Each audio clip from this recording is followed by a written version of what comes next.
Bonsoir à toutes, bonsoir à tous. C'est un bonheur d'ouvrir à nouveau ce Jeudi de l'Ordre avec vous. Ce soir, 3 intervenants. Jean-François Seitz, professeur émérite en hépato-gastro-entérologie, service d'oncologie digestive, hôpital de la Timone, président du conseil scientifique pour le dépistage du cancer colorectal, centre régional de dépistage des cancers Sud-PACA. Dans un flash info, il vient nous parler de la prévention du cancer colorectal, dépistage, qui, quand, comment, pourquoi.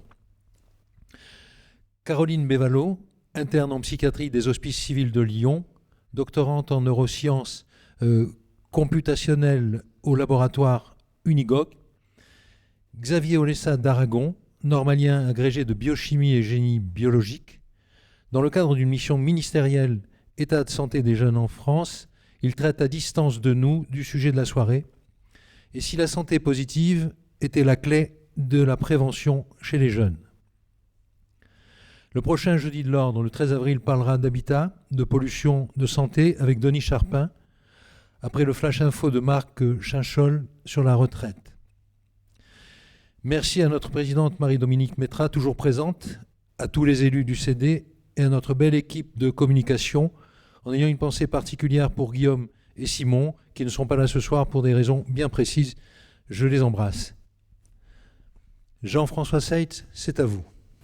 Merci beaucoup. Merci à Marie-Dominique, la présidente, et l'ensemble du bureau de m'avoir cette année encore demandé de vous faire un point rapide, un flash sur le dépistage du cancer colorectal.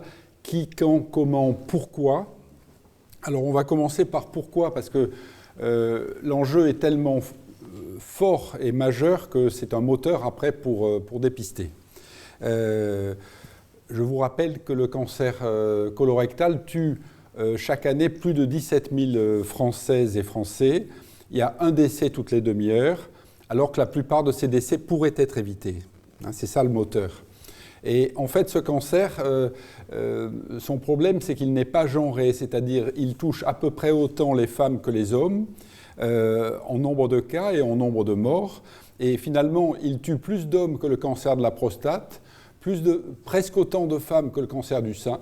Mais comme c'est réparti sur les deux sexes, ça passe inaperçu et ce n'est pas un sujet qui est bien connu du grand public. En fait, donc, la plupart de ces 17 000 morts, plus de la moitié des 43 000 nouveaux cas annuels de cancer du côlon seraient évitables en agissant d'abord sur la prévention primaire, c'est-à-dire en agissant sur notre mode de vie.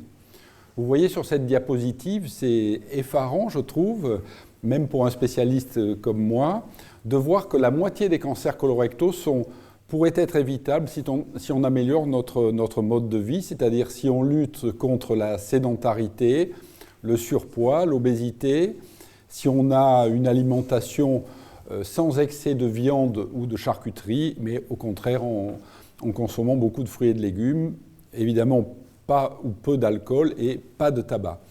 Dans l'ensemble, 40% des cancers sont évitables. Vous voyez, 35% des cancers du sein. Évidemment, le col utérin, si on est vacciné contre HPV, c'est 100% de réduction du risque. Mais le colorectal, le mode de vie pourrait éviter 50% de ces cancers. Et le reste, on pourrait quasiment l'éradiquer par la prévention secondaire. Alors là, on rentre dans le sujet du dépistage, puisque ce test de dépistage sur les selles, le test immunologique, il dépiste aussi et surtout les lésions précancéreuses, les adénomes. Vous savez qu'il y a une séquence adénome-cancer qui en moyenne prend 10 ans. Et bien entendu, si on dépiste ces adénomes et les adénomes avancés, c'est-à-dire les gros adénomes, les gros polypes de plus d'1 centimètre, on va éviter, en les enlevant sous coloscopie, autant de cancers dans les années qui viennent. Alors, qui et quand ? Eh bien, c'est très simple, ce sont les hommes et femmes de 50 à 74 ans. Pourquoi est-ce qu'on commence à 50 ans ? Parce que seulement 5% des cas de cancer colorectaux surviennent avant 50 ans. Pourquoi est-ce qu'on s'arrête à 74 ? Alors là, c'est peut-être plus discutable, parce que les études ont été faites à l'époque, il y a 30 ans, sur cette tranche d'âge-là. Depuis, on a augmenté notre espérance de vie de 10 ans. Donc on pourrait s'intéresser, vous voyez qu'après 75 ans, les cancers du côlon ne sont pas rares parce qu'on vit volontiers au-delà de 75 ans.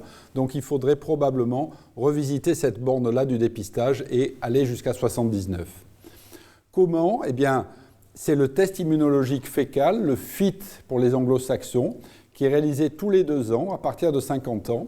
C'est le cas pour 80% des assurés, ceux qui n'ont ni symptômes inquiétants devant amener une coloscopie, ni antécédents personnels ou familiaux, les plaçant dans un groupe à haut risque, on va y revenir. Donc ce FIT est fait tous les 2 ans. Quand il est positif, dans 4% des cas, eh bien derrière, bien sûr, il faut faire une coloscopie, ce que ne font pas tous les assurés. Il n'y en a que 9 sur 10 qui font la coloscopie derrière, c'est un peu mystérieux. Et là, la coloscopie, elle est extrêmement productive, puisque une fois sur 2, elle va trouver un adénome qui va être enlevé au cours de la coloscopie, puisque maintenant, les progrès sont tels que plus aucun adénome n'est pas enlevable par coloscopie. Et puis dans 7% des cas, on va trouver un cancer qui, dans 2/3 des cas, est un stade 0 ou 1, c'est-à-dire un in situ ou un cancer invasif mais limité, ne dépassant pas la paroi. Et là, vous savez que hors dépistage, ce n'est que 20% de stade 0 ou 1 dans la vraie vie, hors dépistage. Donc c'est vraiment un bénéfice majeur. Alors, le rôle clé du médecin traitant, bien sûr, c'est d'apprécier les niveaux de risque.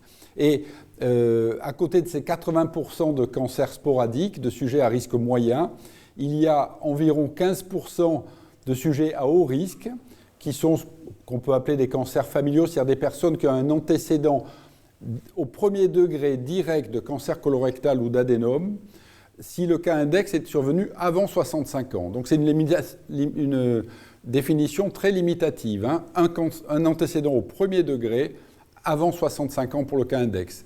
Si c'est quelqu'un d'âgé ou quelqu'un au 2e degré, ça n'a pas d'incidence, on fait le FIT.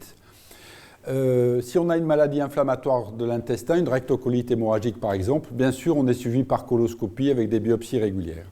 Et puis, il y a ce petit groupe d'à peu près 5% des cancers génétiques, c'est-à-dire les syndromes de Lynch, qui représentent 3 ou 4%, et les polyposes adénomateuses familiales.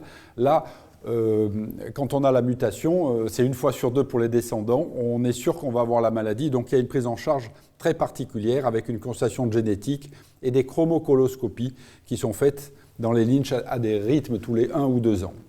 Alors, pour terminer, je vous dirais que la participation au dépistage organisé du cancer colorectal est traditionnellement assez basse en France, puisque le président de la République, d'ailleurs, en 2019, quand il a présenté le plan décennal contre le cancer, disait il y a un assuré sur 3 seulement qui fait le test et il faut améliorer tout ça. Eh bien, curieusement, ça s'est plutôt redressé pendant la crise Covid. Alors, je vous avais montré les résultats sur 2020-2021. Et en 2022, on vient d'avoir les chiffres pour la région PACA. On n'a pas encore les chiffres nationaux par Santé publique France, mais l'augmentation continue. Vous voyez donc en région sud PACA, où on est traditionnellement un peu en dessous des résultats, eh bien, en dessous de la moyenne nationale, qui est en bleu, vous voyez, on était à moins de 25% en 2019-2020 de participation. Et on est remonté à 33%, donc ça fait plus 8,5%. On est en train de rattraper notre retard sur la moyenne nationale. Donc, et ça, c'est en partie, bien sûr, c'est la communication, c'est le fait d'en parler, comme on le fait ce soir, qui est très important. Donc, vous voyez, plus 8% ces 2 dernières années. En Bouches-du-Rhône, on est 8,3, on est sur la moyenne. Les Alpes-Maritimes, qui étaient très bas, sont bien remontées à 9. Et donc, on espère que pour 2023, les mesures qui ont été prises, qui ont été décidées courant 2022 vont commencer à agir. Donc il y a la commande en ligne par les assurés qui est possible quand ils ont reçu leur invitation avec le numéro de l'invitation, sinon ça ne marche pas. Et puis il y a également la remise des tests par les pharmaciens dans les officines qui vient compléter l'action des médecins traitants. Donc on espère que ça va nous permettre de produire dans quelques années des courbes comme celle-là, comme cette courbe en Californie. Vous voyez que le taux de participation au rouge est monté progressivement de 40 à 83% et la mortalité par cancer du côlon en bleu, en miroir, s'est effondrée. Et donc, améliorer la participation, vous le voyez, est essentiel. Et là, on compte sur vous tous dans vos cabinets pour repérer vos assurés qui n'ont pas fait le dépistage et le leur proposer. Donc, on communique, c'est ce qu'on fait en ce moment. On va communiquer dimanche, on organise un grand événement sportif et convivial et familial parrainé par Basile Boli, une course au Parc Borelli où je vous invite à venir. Il y aura beaucoup d'établissements de santé présents. Et puis nous organisons un cycle de conférences santé cette année pour la première année avec le soutien d'AMU et du Cancéropole. Notamment dans le 13, il y aura une conférence le 30 mars à Aix-en-Provence et une autre à Marseille le 12 avril dans l'Amphigasto au Faro, dans les locaux d'Aix-Marseille Université. Et je vous remercie pour votre attention. Merci. Bonsoir à tous. Un grand merci pour votre invitation à présenter le rapport à vos jeudis de l'ordre. L'objet de ce soir, ça va être de vous présenter effectivement la question de la prévention chez les jeunes. Vous allez vite voir que ce terme de prévention, on va rapidement l'abandonner au fur et à mesure du rapport. Simplement pour vous expliquer, donc cette mission santé jeune, elle a été réalisée au cours de l'été 2021. Elle était coportée par Pauline Martineau et Onia Danu, et je faisais partie de l'équipe des 10 bénévoles qui ont travaillé sur le rapport. Et Xavier? Oui, moi, pour ma part, j'ai eu la chance de travailler au ministère de l'Enseignement supérieur et de la Recherche pendant 1 an auprès de la conseillère santé et donc d'être sensibilisé au contact de ces thématiques. Et dans ce cadre-là, lors de la mission, j'ai été invité à y prendre part, notamment quand il s'agit d'auditionner la conseillère santé du ministère de l'Enseignement supérieur, de la Recherche et de l'Innovation. Du coup, pour vous expliquer l'objectif le contexte du rapport, c'est Olivier Véran qui nous a contactés suite à la prise de conscience que après cette période du Covid, la santé des jeunes était particulièrement fragile. Et en fait, on se rendait compte que cette santé des jeunes n'était pas suffisamment ciblée par les politiques actuelles de santé publique. Donc, sa demande, c'était qu'on formule des propositions concrètes d'outils qui soient activables rapidement pour améliorer la santé des jeunes. On a donc 11 propositions détaillées pour réaliser ce changement dans le système de santé. Donc, on était cette équipe de 12 et la première chose qu'on a fait, c'est aller interviewer très largement des jeunes autour de nous, donc de Paris, mais jusqu'à la Guyane. On a essayé de faire le plus largement, d'être le plus représentatif possible avec plein de territoires investigués.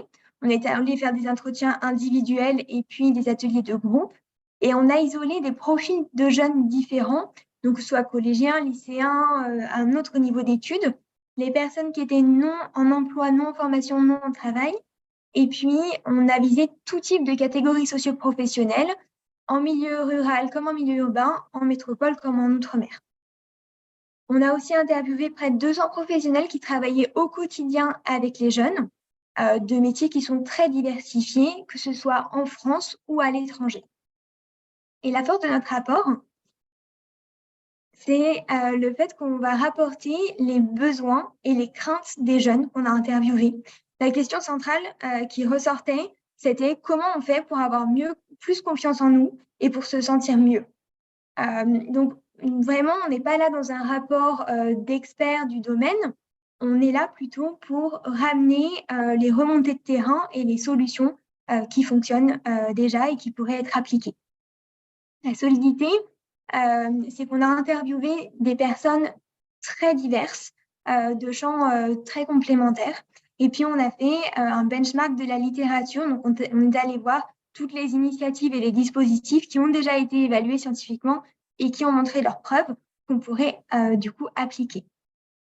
Donc, notre démarche, c'était vraiment de développer une santé publique qui soit participative, qui augmente le pouvoir d'agir des individus et puis qui valorise les initiatives citoyennes.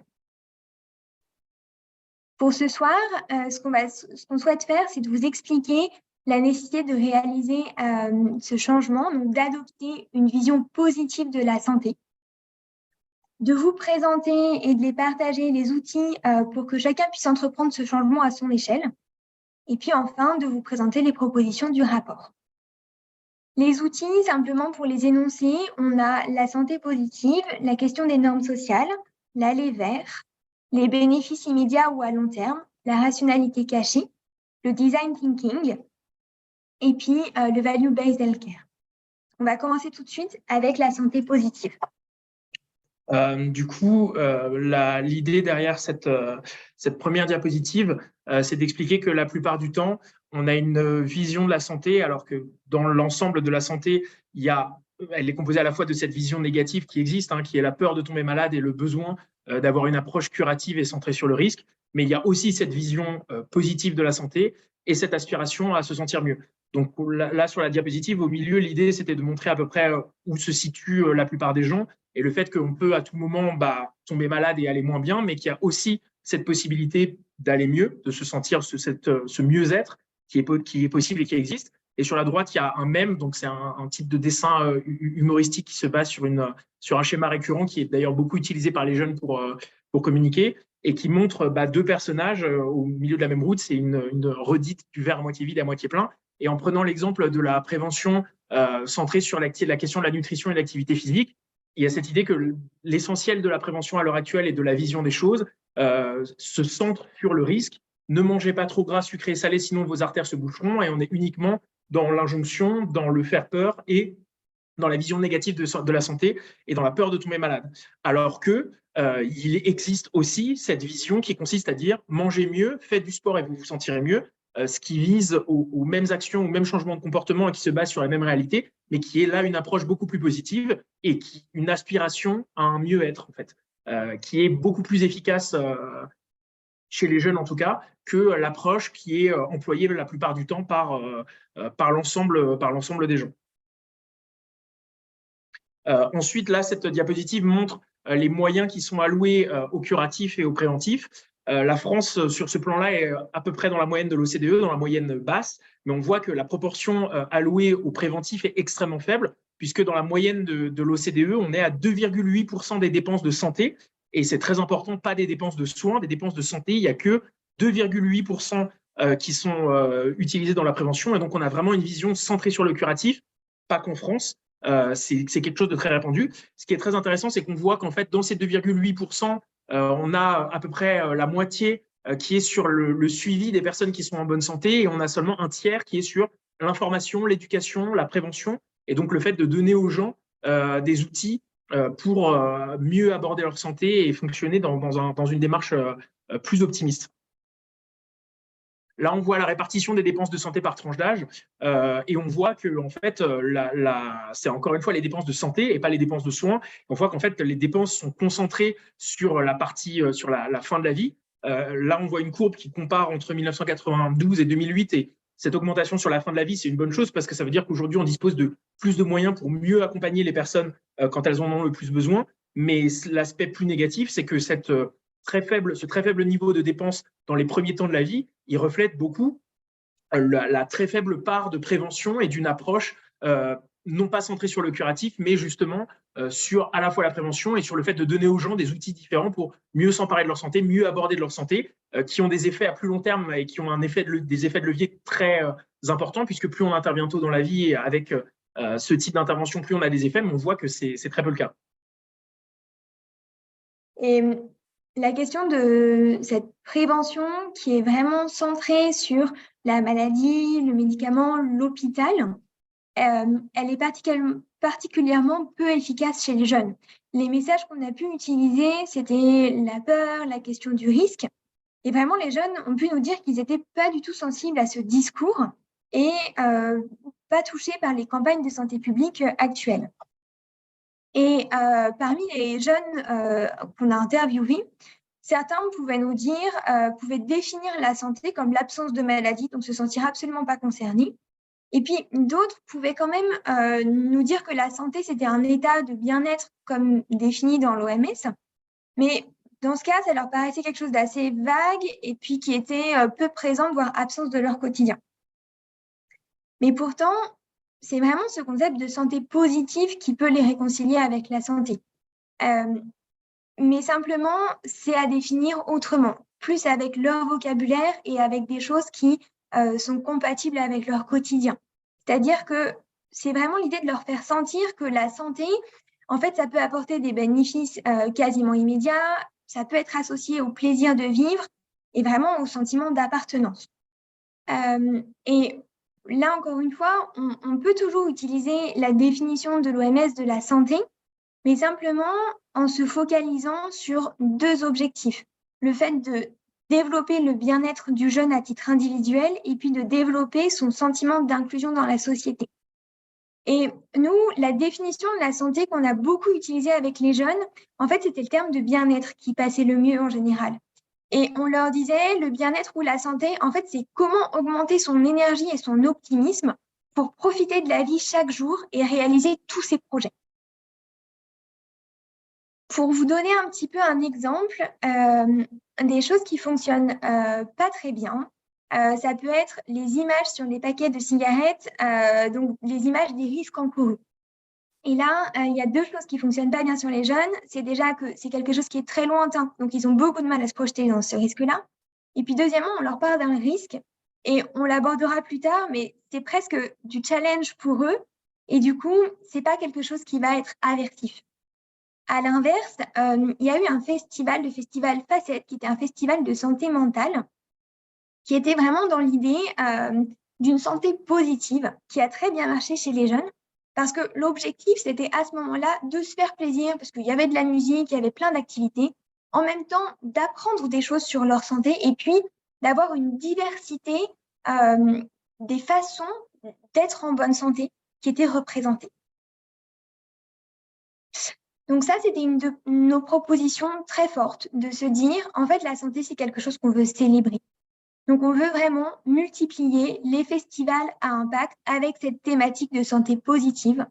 Pour ça, il y a donc des actions locales comme celles qu'on vient d'évoquer.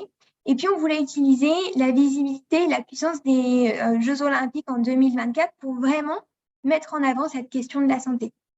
Pourquoi pas interviewer du coup les sportifs pour leur demander comment ils font quand il y a un moment qui est plus challengeant pour continuer à garder le moral, comment ils font pour réguler leur sommeil dans ces moments de compétition, comment ils font aussi pour travailler en équipe.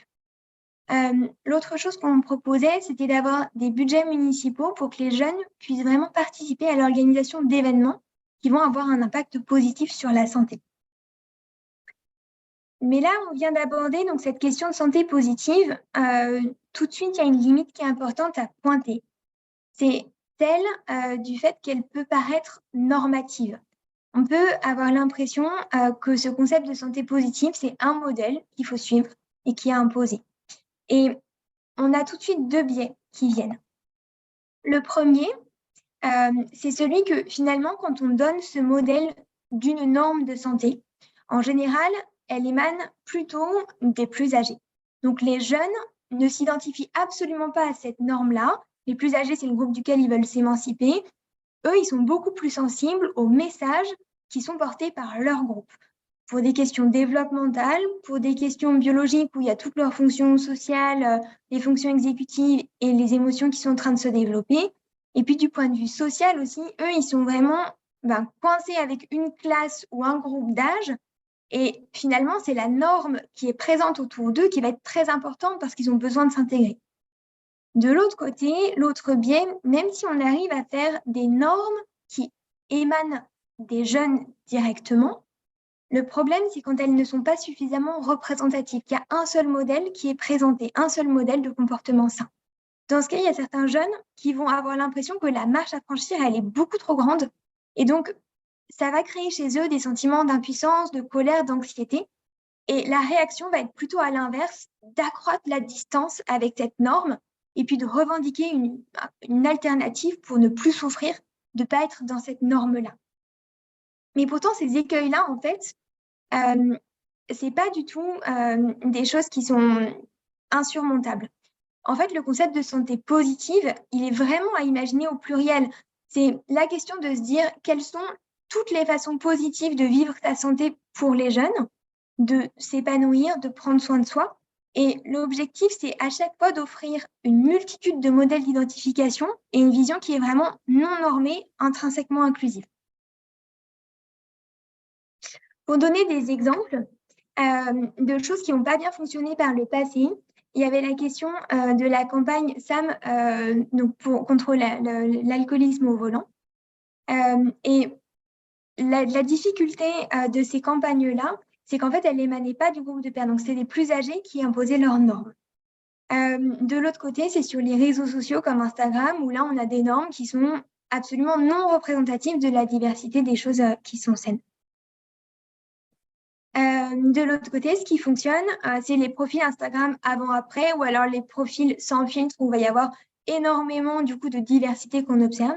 Et puis la campagne Schizodyssée qui était lancée par Positive Minders, qui est une asso qui milite pour le bien-être avec un trouble psychique.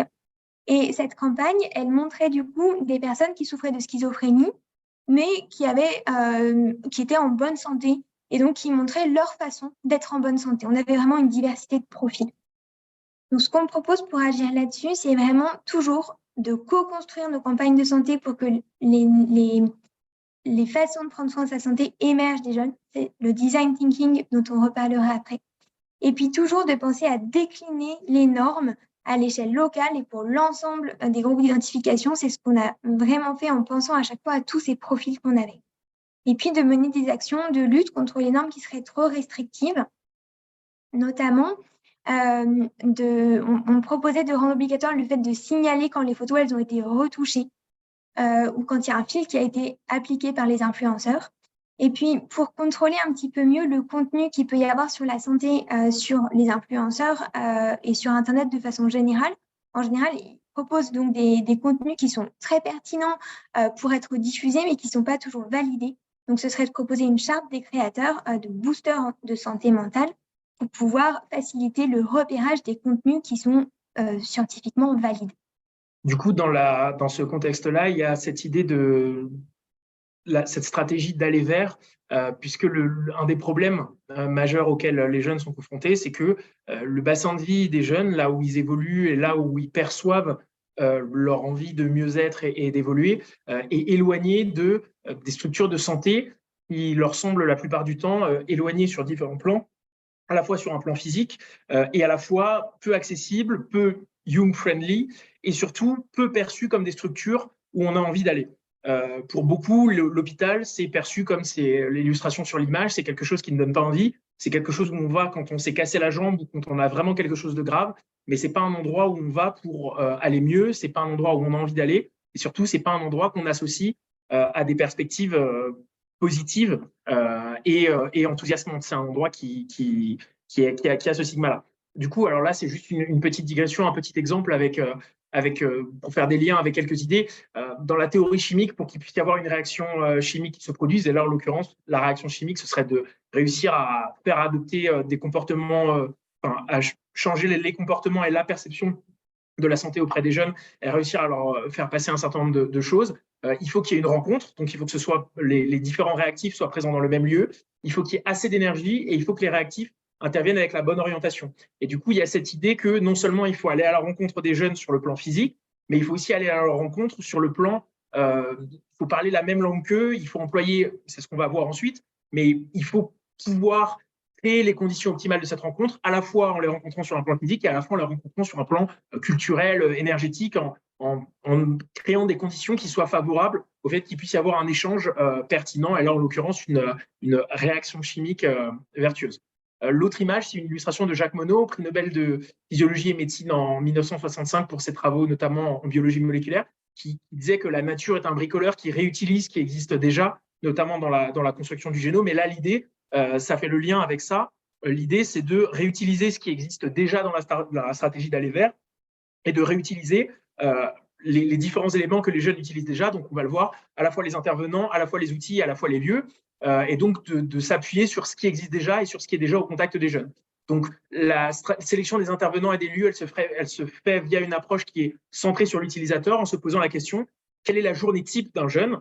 Quels sont les différents endroits qu'il fréquente au cours de la journée? Là, on a l'exemple le matin au réveil, le midi dans un restaurant scolaire par exemple, et le soir dans le club de rugby avec ses camarades, mais aussi ses entraîneurs, le personnel qui va être présent à l'école. Et donc l'idée, c'est via ça de voir quels sont les différents intervenants qui ont affaire aux jeunes au cours de la journée, et surtout ceux sur lesquels ils s'appuient déjà. L'idée, c'est de pas forcément créer de nouveaux intervenants, mais de sensibiliser les intervenants avec lesquels le jeune est déjà en contact pour avoir quelque chose qui soit plus pertinent et plus efficace. Ensuite, il y a cette idée donc d'aller là où les jeunes sont déjà, de s'appuyer sur les intervenants que les jeunes sollicitent déjà et d'exploiter les outils que les jeunes utilisent déjà. Et dans cette idée de s'appuyer sur les intervenants, un exemple qui semblait pertinent, c'était l'idée de premier secours en santé mentale. Tout le monde connaît les premiers secours, les gestes qui sauvent, et c'est quelque chose qui a sauvé énormément de vies. Et il y a eu énormément de démarches et d'initiatives là-dessus qui ont abouti, entre autres, alors c'est pas complètement lié, mais aujourd'hui, beaucoup de gens ont été sensibilisés aux premiers réflexes qu'il faut avoir quand on voit quelqu'un qui fait un AVC, quand quelqu'un fait un arrêt cardiaque, tout un tas de réflexes comme ça, le déploiement des AE dans la plupart des espaces publics, parce qu'il y a eu cette idée que si plus de personnes étaient sensibilisées aux conduites à tenir dans ces situations-là, ça pourrait sauver beaucoup de vies. Et il y a donc cette idée qui a émergé de premier secours en santé mentale.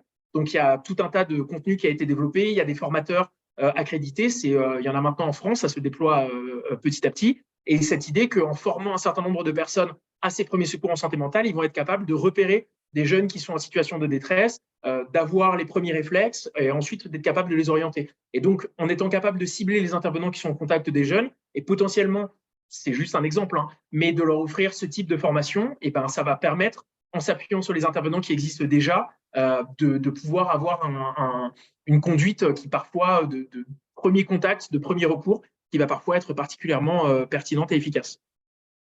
Donc, dans la stratégie d'aller vers, dans l'idée de ce qui ne fonctionne pas, il y a un certain nombre d'exemples, mais il y a l'idée du bilan IST, parce qu'il y avait, à une certaine époque, en tout cas, le besoin de faire la demande aux médecins généralistes, donc il y avait une certaine barrière, un certain délai, donc une distance, et à la fois une distance, entre guillemets, temporelle, mais aussi une distance dans le fait qu'il y avait la peur du regard de l'autre et l'idée que si je fais ce bilan-là, que les autres le savent, qu'est-ce qu'ils vont en penser? Si je découvre que j'ai une maladie, qu'est-ce que le stigma associé à ce genre de pathologie et à ce genre de choses faisait qu'il y avait une vraie distance à tous les niveaux qui se créait.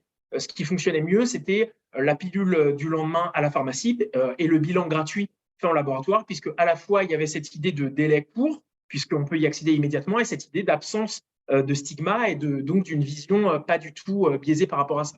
Et donc, ce qu'on propose, c'est l'idée d'intervenir dans les lieux qui sont fréquentés par les jeunes, avec les outils déjà utilisés par les jeunes et par les intervenants déjà sollicités par les jeunes. Et juste à titre d'exemple, l'image là, c'est le championnat américain de football américain, qui est extrêmement suivi. Parmi les 100 premières audiences de télévisées en 2022, 75 c'était des matchs de football américain. Ils ont décidé de se mettre à la sensibilisation au cancer du sein en dédiant tout un mois, en faisant des uniformes dédiés, tout ce genre de choses. Et donc, du coup, l'idée, c'est, comme les gens regardent déjà ce programme, on va s'appuyer sur ça pour faire passer tout un tas de messages, et ça a été relativement efficace. Dans la question des lieux, du coup, il y a 2 lieux qu'on voudrait favoriser. La première s'inspire des Headspace qui sont en Australie, quelque chose qui serait un petit peu comme l'équivalent d'un centre médico-psychologique, mais en fait en beaucoup plus branché, déstigmatisé. Globalement, c'est un endroit où on offre une connexion Internet, où c'est un lieu convivial, et en même temps, on peut aller s'informer sur sa santé. Ça a vraiment modifié complètement l'approche de la détection et de la prise en charge des troubles psychiques en Australie, en raccourcissant les délais de plusieurs années de détection de ces pathologies-là. L'autre lieu qu'on voudrait mettre en avant, c'est l'école. L'école, c'est là où les enfants et les jeunes passent le plus clair de leur temps, mais pourtant, elle ne permet pas de prendre soin de sa santé. Donc, à l'école, ce qu'on propose de faire, c'est la première chose, adapter les rythmes pour que ce soit des choses qui sont beaucoup plus compatibles avec les rythmes des enfants et des adolescents. Donc, décaler un petit peu plus tard le début des journées pour les adolescents, ce qui correspond à leur rythme chronobiologique.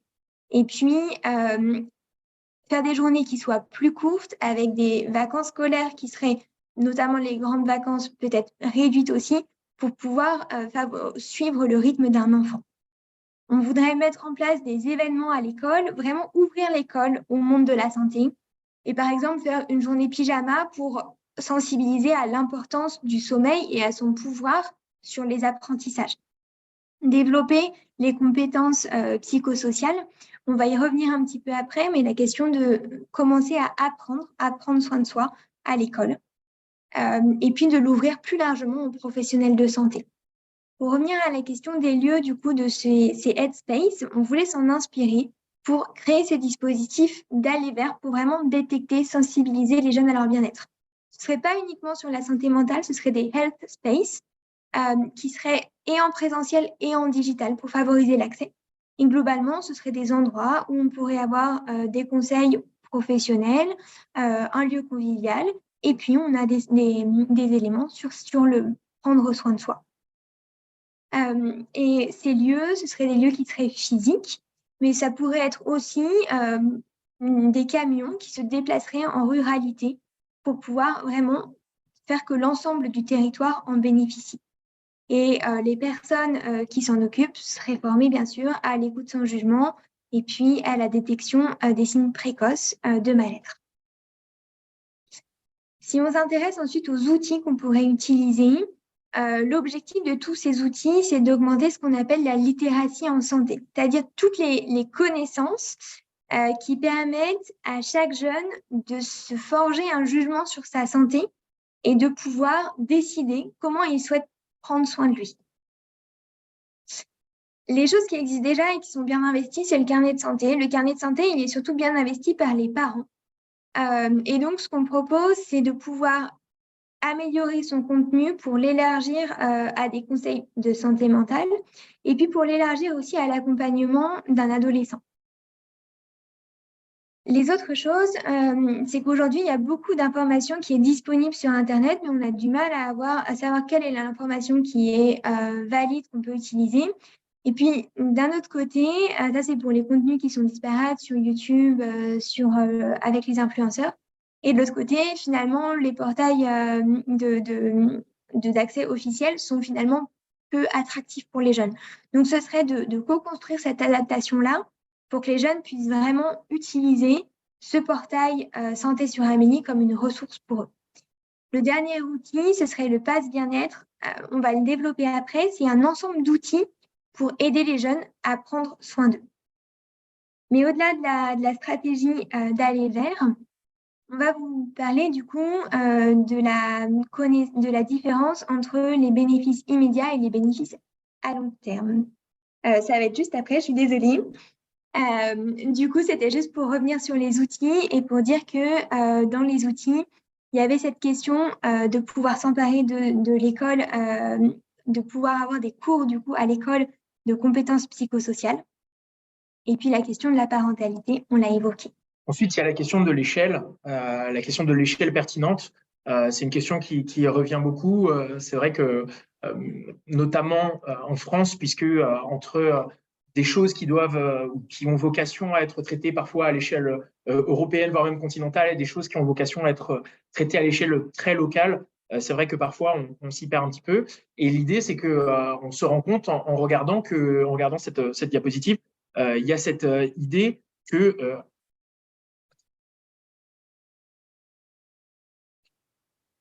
il y a cette idée que il y a l'échelle locale. À l'échelle locale, il y a énormément d'enjeux vis-à-vis de la prévention. Il y a cette idée on voit qu'il y a beaucoup de choses qui sont faites dans un certain nombre de pays, notamment en Italie, en Allemagne, au Canada, où c'est les collectivités locales qui disposent non seulement d'un certain nombre de moyens, mais d'une certaine autonomie pour mettre en place des politiques de prévention qui sont adaptées à leur public au niveau local, puisqu'on considère que comme elles connaissent bien leur bassin de population, c'est quelque chose qui est particulièrement adapté. En France, la loi de décentralisation en 1900, dans les années 80, a donné une clause de compétence en termes de prévention. Cette clause est devenue optionnelle en 2004. Du coup, aujourd'hui, les choses sont plus forcément extrêmement claires, mais en tout cas, l'adresse et la Cour des comptes voient dans les collectivités locales un vrai levier de développement des actions de prévention. Donc, c'est quelque chose qui a vocation à se développer parce qu'il y a un vrai enjeu là-dessus et qu'on voit que dans un certain nombre de pays qui sont notamment clairement pas les plus mauvais en termes de prévention, il y a vraiment cette idée d'agir à l'échelle locale en termes de prévention. Ensuite, il y a la question des bénéfices immédiats ou à long terme. C'est quelque chose qui fait le lien avec ce dont on parlait sur la vision de la santé, puisque comme on a tendance à avoir beaucoup une vision négative de la santé, cette vision négative est basée sur le risque, et donc elle est basée sur le présupposé implicite que les personnes à qui on s'adresse admettent l'existence du risque et vont en avoir peur.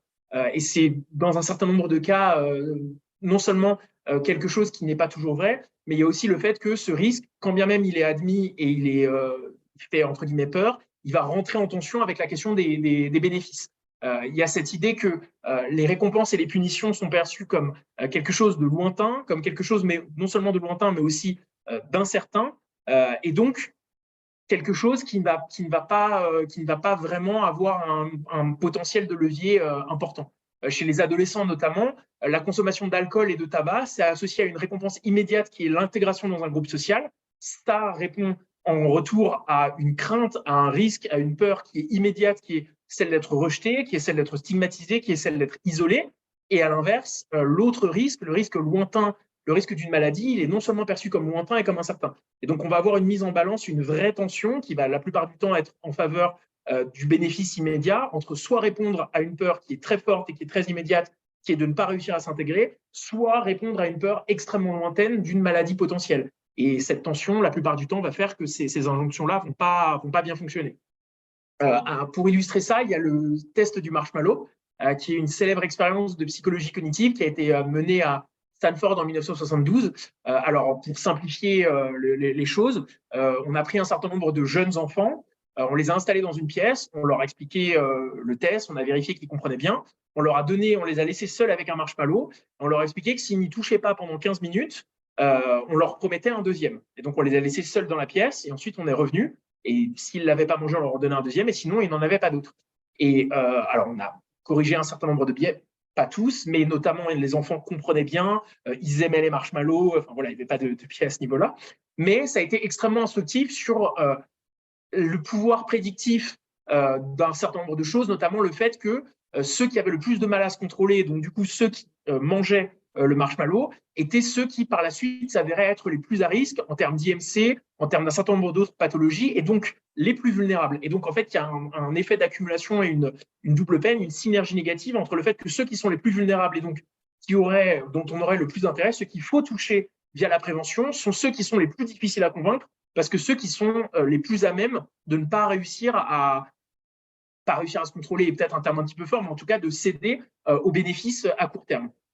Il y a un certain nombre de causes à ça, mais ce qui est particulièrement intéressant, c'est qu'il y a l'idée que pour certains, la promesse d'une récompense future génère de la frustration de ne pas l'avoir tout de suite, et parfois dans certains cas, alors c'est des enfants, mais une obsession, et donc en fait, dans certains cas, cette promesse future et le fait de projeter dans le futur a un effet contre-productif. Et aussi, dans d'autres cas, ce qui est très intéressant, c'est la question de confiance. On en parlait, la question d'incertitude. Et le fait qu'il y a un certain nombre d'enfants qui soit n'ont pas confiance dans l'examinateur, c'est-à-dire que quand l'examinateur dit il y aura un deuxième marshmallow, ils ne le croient pas, soit ils ont un tel rapport au matériel qu'en fait, ils ont tendance à dire un tien vaut mieux que deux, tu l'auras. Et donc, si j'ai un marshmallow, je le mange, je ne vais pas prendre le risque de on ne sait pas ce qui va se passer. Et donc, ça explique pourquoi est-ce qu'un certain nombre de campagnes de prévention et de messages qui sont basés sur le risque et un bénéfice à long terme ont un certain mal à fonctionner. Et donc, il y a cette idée comme levier d'intervention de créer ce qu'on appelle un effet checkpoint. Et donc, pour atteindre un objectif à long terme, atteindre cet objectif via un certain nombre d'objectifs à court terme. Il faudra faire un parallèle avec ce qu'on fait parfois en mathématiques, où pour approximer une distance très longue, on fait plein de petits points au fur et à mesure. Et donc, l'idée, c'est de à la fois réduire le, entre guillemets, temps sans récompense, mais aussi d'ajouter des récompenses immédiates, matérielles et sociales, et surtout d'ajouter ces récompenses dans un axe de santé positive. C'est-à-dire que, par exemple, en bas, on voit pour prévenir le risque cardiovasculaire, d'avoir ces petites récompenses à court terme, ces petits objectifs qui sont avoir plus d'énergie, se sentir en forme, dans le cas des troubles psy, mieux se concentrer, atteindre ses objectifs. Et donc, pour in fine atteindre un objectif de prévention à long terme, avoir plein de petits objectifs, plein de petites récompenses à court terme qui sont en plus avec un axe très positif. Parce que très clairement, c'est assez instinctif, mais si on dit à un enfant chaque jour, par exemple, il faut célébrer de ne pas s'être fait renverser par une voiture, bah, ça ne va pas très bien fonctionner. Et donc, c'est important que ces exemples et ces petites récompenses aient une valence positive. Et donc, il y a cette idée du pass culture, de créer un pass culture parmi les propositions fortes pour permettre à tous les jeunes d'accéder à un certain nombre de services. Pass bien-être. Pass bien-être. J'ai Sur le l'image pass du culture. pass culture. D'ailleurs, Caroline va peut-être dire un petit mot sur le pass bien-être, mais cette idée, c'est donc d'avoir un certain nombre que chaque jeune reçoive ce pass-là et d'avoir accès à un certain nombre d'éléments qui renforcent cet aspect d'expérience positive liée à la santé à relativement court terme. Tu veux peut-être rajouter un mot? On le détaillera plus tard, peut-être, si vous avez des questions. Le principe d'après et l'outil d'après qu'on a utilisé, c'est celui de la rationalité cachée. Au-delà de comprendre, ok, donc les jeunes sont dans cette question de l'immédiateté par moment, mais au-delà de ça, il peut y avoir surtout des comportements comme des prises de risques, les grossesses précoces, qui nous paraissent extérieurement comme irrationnelles. Et actuellement, en fait, ça nous paraît irrationnel parce qu'il y a des conséquences négatives. Aujourd'hui, les campagnes de santé publique, elles visent principalement ces conséquences négatives. Mais ces comportements, en fait, ils ont une rationalité parce qu'ils jouent une fonction pour le jeune. Et ça, c'est tout le modèle de la rationalité cachée, c'est de partir vraiment du principe que le comportement a une bonne raison d'être. Et il faut la comprendre. Ça ne veut pas dire qu'il n'y a pas d'effet délétère du comportement et qu'il ne faut pas agir là-dessus, mais simplement que pour modifier le comportement, il faudra vraiment respecter l'enjeu du comportement.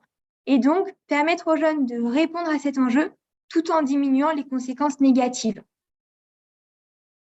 Les principaux défis évolutifs pour les 12-25, c'est de réussir leur transition entre l'adolescence et l'âge adulte, donc de devenir autonome, indépendant. C'est le moment où ils découvrent les relations amoureuses et sexuelles. Ils choisissent leur modèle de vie, leur éthique de vie, leur parcours scolaire et professionnel. Et puis, ils cherchent leur place dans le monde de l'emploi, dans la société. Et en fait, c'est en essayant de répondre à tous ces enjeux qu'ils vont essayer de prendre des risques, par exemple, pour tenter d'accéder à un meilleur statut social ou à des partenaires qui ont l'air socialement plus désirables. Et on a tous les comportements délétères, donc avec compétition, agressivité, harcèlement, hyper-investissement de l'image de soi, une grande sensibilité de l'évaluation sociale, et puis parfois de l'adhésion à des groupes qui ont une mauvaise influence pour eux. Comment on peut agir là-dessus? Si on prend le premier exemple de la prise de risque, c'est vraiment cette prise de risque pour augmenter leur statut social. Donc, plus ça paraît risqué, plus ça paraît récompensant. Et finalement, la question, c'est de montrer qu'ils n'ont pas peur, qu'ils sont assez forts pour prendre le leadership au sein d'un groupe. Les actions qu'on peut faire, c'est des actions qui ciblent l'amélioration du statut social et en même temps diminuer les comportements à risque. Un exemple extrême qui était réalisé aux États-Unis, qui a très bien marché, c'était en fait de proposer de raccompagner les jeunes en limousine, en boîte de nuit, pour leur éviter de conduire en état d'ivresse. Pour la question des comportements antisociaux, ce qu'il y a à bien comprendre, c'est que tout ce qui est comportements prosociaux et antisociaux, en fait, c'est deux stratégies qui vont permettre de mieux contrôler les ressources de l'environnement. Et c'est l'environnement qui va favoriser un type ou l'autre de comportement. Donc, l'objectif, ça va être de modifier la balance coût-bénéfice pour les comportements antisociaux pour avoir davantage de comportements prosociaux. Comme ça, il y a une école qui a fait un système de récompense systématique, de valorisation de tous les comportements prosociaux et qui a pu notablement diminuer les cas de harcèlement. Le dernier exemple, c'est celui des réactions conditionnées aux événements stressants. Des jeunes qui vont être placés dans un environnement qui est difficile et imprédictible, ils vont se montrer anxieux et ils vont favoriser des récompenses à court terme, comme on l'évoquait précédemment. Et à l'extrême, ça peut amener aux questions d'addiction, à l'arrêt précoce des études, aux grossesses précoces.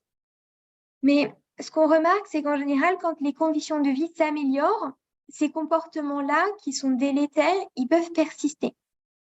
Donc, le levier pour agir là-dessus, c'est en fait, en parallèle de l'amélioration des conditions de vie, vraiment mener un travail pour changer la perception de l'environnement et faire ressortir tous les aspects compréhensibles, stables et prédictibles. Donc, c'est vraiment mettre le jeune en confiance, l'entraîner sur ses compétences psychosociales et sur la gestion des émotions, pour pouvoir agir sur tous ces comportements délétères. L'avant-dernier outil qu'on a utilisé, c'était celui du design thinking. Aujourd'hui, les designers, c'est vraiment des acteurs de la transformation dans beaucoup de champs. Et leur méthode a été notre méthode en fait pour réaliser ce rapport. Ils travaillent toujours en identifiant les besoins, les problématiques d'une population. Ce qu'ils vont faire, c'est écouter, essayer de vivre avec les personnes pour vraiment comprendre leurs besoins au plus près, les définir. Ensuite, il y a une phase où on va imaginer, prototyper des solutions. À chaque fois, c'est des solutions qui sont co-construites avec les personnes qui vont utiliser ces solutions-là. Et puis, il y a une phase où on teste, on récolte le feedback, et puis on voit si ça correspond et si ça comble effectivement le besoin. Ensuite, il y a cette idée, pour pouvoir être capable dans cette démarche à la fois de s'adapter et de se mettre à la place, sur la question de la littératie en santé qui a été évoquée sous un autre angle cette fois, il y a cette idée des attentes sur Internet liées à la santé en fonction de l'âge auprès des jeunes. C'est le fruit de plusieurs études, mais notamment un grand sondage qui a été fait par IFOP en 2019, je crois. Mais il y a aussi d'autres études et d'autres sondages qui ont été faits en France, je précise. Et en fait, on se rend compte que les différents… Alors, c'est des groupes qui sont relativement arbitraires. On peut discuter sur les frontières, mais l'idée, pour schématiser, c'est qu'en fait, les jeunes, les très jeunes, les entre 8 et 12 ans, leur attente principale, c'est qu'on leur fasse confiance. C'est qu'on les traite comme des adultes. Ils ont envie de voir aborder les sujets sensibles et pas simplement pour une forme parce que ça les amuse ou pour jouer, mais parce qu'ils ont envie qu'on les prenne au sérieux, qu'on leur montre qu'on les pense capables de discuter de sujets difficiles, d'adultes, entre guillemets, comme la sexualité, la drogue ou l'alcool. Et donc, c'est là leur attente principale. Les 12-18 ans, pour leur part, leur attente principale, c'est d'avoir des réponses à des problèmes très précis. Notamment, c'est des problèmes qui sont liés à des maladies graves, comme le cancer. Ça arrive à beaucoup de jeunes d'entendre leurs parents ou au téléphone ou au repas de famille ou dans d'autres circonstances ou même parfois à la télévision ou dans des séries, entendre parler de personnes atteintes du cancer ou qui ont fait une crise cardiaque. Ils ont envie de savoir ce que c'est, ils ont envie de savoir si c'est grave, ils ont envie de savoir comment ça va évoluer, ou bien des questions qui les concernent, qui sont liées à la sexualité, l'alcool ou la drogue.